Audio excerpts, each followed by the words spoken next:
আসসালামু আলাইকুম everyone, welcome back to my channel. আমার আজকের রেসিপি সুজির রসবড়া পিঠা।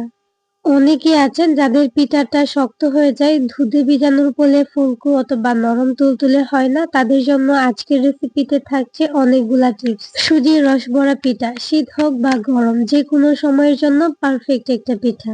একদম কম সময়ে ঝামেলাহীনভাবে কম উপকরণে ঝটপট তৈরি করা যায়। আমি একদম সহজে রেসিপিটা শেয়ার করেছি, আশা করছি আপনাদের ভালো লাগবে। তাহলে চলুন আর কথা না বাড়িয়ে শুরু করি আজকের মূল রেসিপিটা। সুজির রসবড়া পিঠা বানানোর জন্য ফার্স্টে লাগবে ডিম। আমি একটা মিক্সিং বলে নিয়ে নিচ্ছি 2টা ডিম। অবশ্যই পিঠাটা বানানোর 10 থেকে 15 মিনিট আগে ফ্রিজ থেকে ডিমটাকে বের করে নরমাল করে নিতে হবে।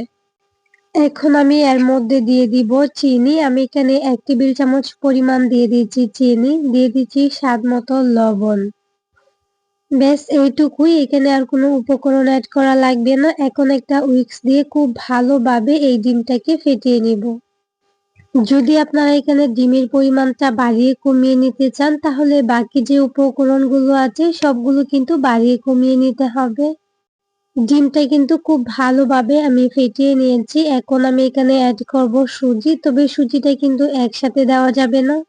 আমি এখানে 1 কাপ সুজি নিয়েছি, তবে এখান থেকে কিন্তু ভিডিওটা একটু ভালোভাবে খেয়াল করবেন। আমি অল্প অল্প করে সুজি দিচ্ছি আর খুব ভালোভাবে উইস্ক দিয়ে মিশিয়ে নিচ্ছি।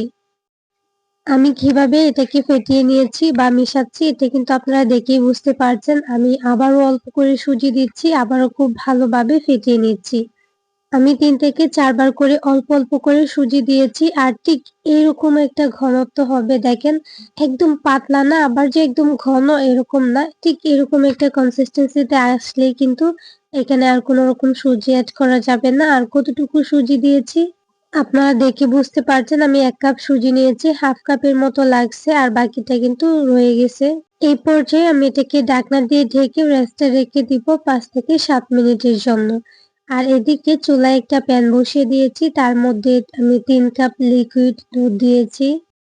এখন এটাকে নেড়ে চেড়ে খুব ভালোভাবে জাল করে নিব। তবে আমি 1 থেকে 2টা বলক আনবো, এর থেকে বেশি করে এটাকে জাল করব না, কারণ এই দুধটা ঘন হলে সুজিটার ভিতরে দুধটা ঢুকতে চায় না, যার ফলে কিন্তু এই সুজির যে রস বড়াটা এটা ফুলকো হয় না, একদম শক্ত থাকে।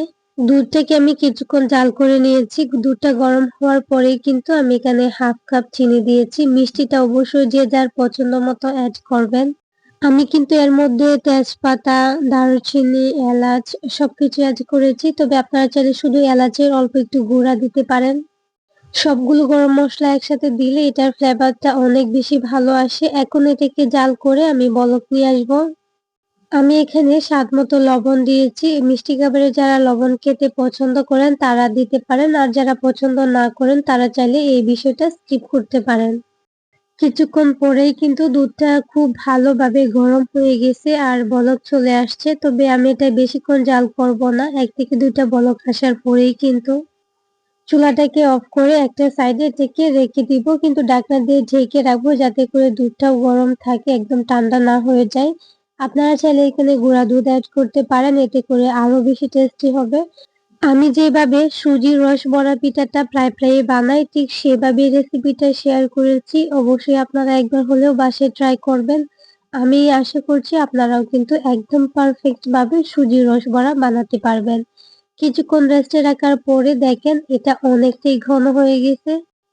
এখন আমি এর মধ্যে এড করব হচ্ছে ভ্যানিলা এসেন্স। আপনারা চাইলে এলাচ গুঁড়ো 1 চিমটে দিতে পারেন।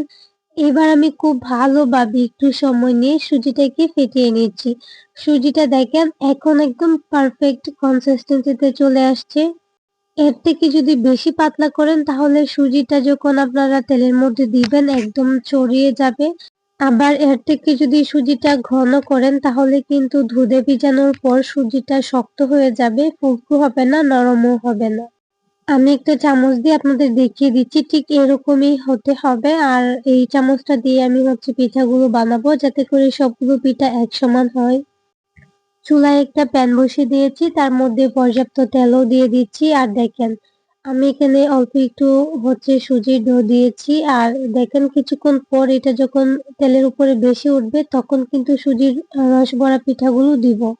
চুলার আঁচটাকে একদম লোতে করে রাখবো। এই পিঠাগুলো খুব দ্রুত হয়ে যায়, যার ফলে কিন্তু নিচে থেকে কালার চলে আসে। তো আমি অল্প অল্প করে দিচ্ছি আর দেখেন সাথে সাথে তেলের উপরে পিঠাগুলো ভেসে উঠতেছে।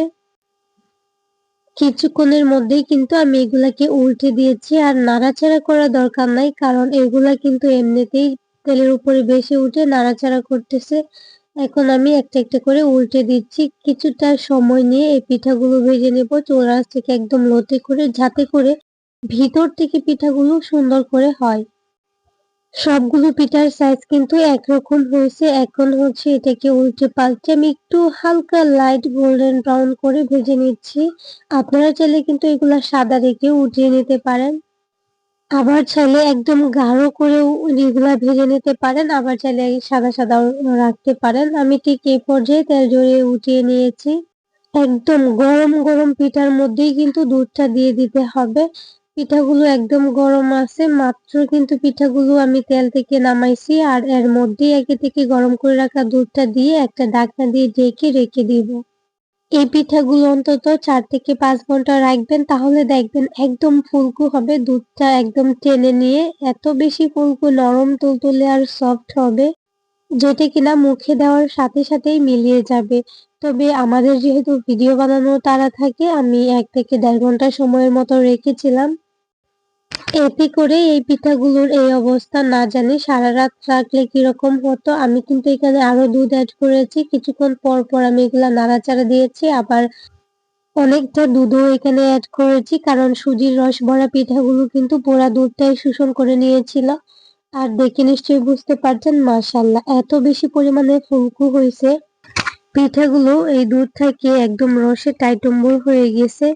আর আমি একটা আপনাদেরকে ভেঙে দেখাচ্ছি, দেখেন একদম সফট হয়েছে, নরম তুলতুলে।